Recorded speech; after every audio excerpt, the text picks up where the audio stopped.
Hi, and welcome to another episode of Hot Takes with me, the Silver Fox. And there seems to be a complete U-turn within the NHS with regards to transgender children. Instead of rushing them through to life-changing decisions very quickly, the NHS now seems to think that it's just a phase they're going through. Well, yippee-ki-yay, they've finally realised what most normal people realised many years ago. Has common sense finally broken out? Who knows? Let's look at this article. So, as the headline says, children who think they're trans are probably just going through a phase, the NHS says. And this is a complete reversal to its stance from even a few weeks ago. So the NHS is to consider risks of social transition in youth, questioning gender identity. Well, of course, this is what they should have been doing from day one. Social transitioning can include changing name, pronouns and cross-dressing. And new guidelines say it can have significant effect on a child's psychology. Well, of course it can. It's profound, especially at that age when their minds are still developing. They also say most children will not commit to gender changes in their teens.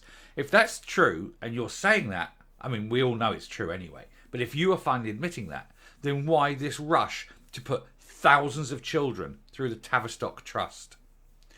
Children who believe they are trans are probably just going through a short-lived phase, the NHS has told doctors. And the Health Service last week issued draft guidance on treating children and young people with gender dysphoria. It's not. These people aren't getting assessed properly. So few of them are actually gender dysphoric, but they're all rushed through this, put into the sausage factory and ground down. Doctors should be open to exploring all developmentally appropriate options with youngsters who believe they are trans, but be mindful that this may be a transient phase. Yeah, young people, they're still forming, their sexuality is fluid, their interactions with other people, with the world in general, it's not set in stone until it is set in stone. And that usually takes till about the age of about 16 or so. Up until that point, sexuality is a very weird thing because the developing body is just filled with hormones, and that's why teenagers are so stroppy sometimes, as we all know. Anyway, health chiefs noted that in most cases, gender incongruence does not persist into adolescence. Its guidance says social transitioning should no longer be viewed as the neutral act due to significant effects it may have on a child's psychology. It's not neutral. It is not neutral. When you start taking a child, especially a younger one, calling them Susan, putting the makeup on, putting a dress on, and then that child grows up normal, that effect on that child can be significant. But, they're scared to admit it, in case the trans lobby shout at them. Social transitioning is when a person lives as a gender different to their biological sex, but doesn't take anything to transition, such as controversial puberty blockers or hormones. It may see a person change their name, pronouns and dressing clothes associated with the opposite sex. They may also use bathrooms of their preferred identity rather than their biological sex. That's wrong. You should use the bathrooms of your biological sex. I don't want men in women's toilets. I'm not overly keen on women in men's toilets. The guidance sets out that medics should carefully consider encouraging prepubescent children to socially transition due to mental health risks they face in their teenage years. Don't do it. Most children aren't. The vast majority, 99%, aren't.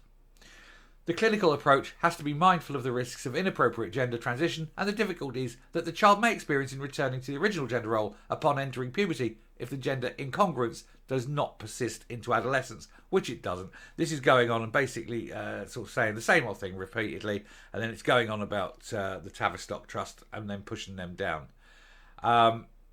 What's happening, though, is prior to this, children were showing, oh, look, he's playing with a doll. Quick, whip him in, get him some medication, and then we'll phase him up, get a dress on him, call him Susan, and we'll have those ghoulies off in no time. And that's quite wrong, especially as that boy may grow up to actually be, perfectly normal man, married, wife, kids.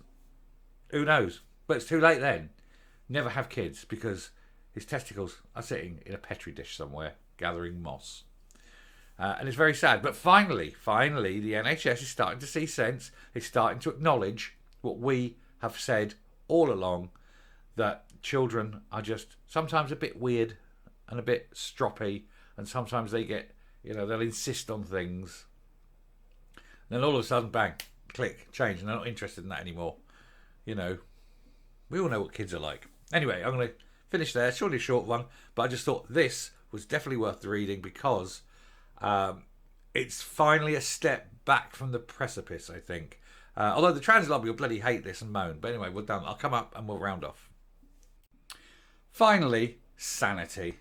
If we can stop destroying children, that'd be great, wouldn't it?